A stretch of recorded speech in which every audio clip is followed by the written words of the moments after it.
Birthday, তো আমাকে gift দিবা না? সো বড় সন্তান তার মাকে বলল যে মা, তোমাকে আমি একদিন ভালোবাসবো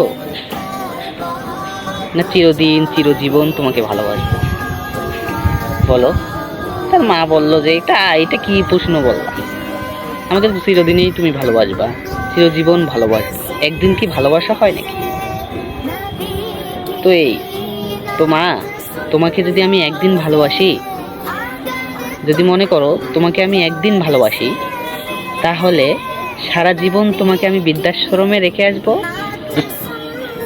আর যেদিন করে তোমার বার্থডে পালন হবে তোমাকে আমার বাড়িতে ফিরে আনবো, আনার পরে মুরগি জব করব, পোলাও রাঁধবো, গরুর গোশত, খাসির মাংস আনবো, তোমাকে খাওয়াই দিব, দিয়ে ভালোভাবে আদর যত্ন করে একদিনেই তোমাকে ভালোবাসবো, আর চিরদিন তোমাকে ভালোবাসবো না, তোমাকে রেখে আসবো বৃদ্ধাশ্রম।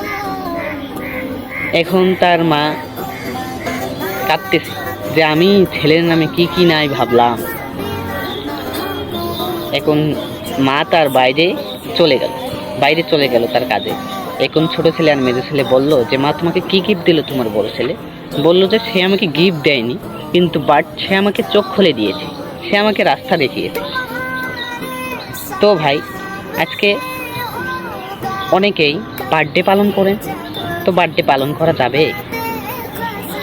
যদিও তোরা বার্থডে পালন করতে চাও, তো বার্থডের দিনটাতে রোজা রাখো, নামাজ পড়ো, নফল নামাজ পড়ো মসজিদে, তো দোয়া করো নিজের জন্য।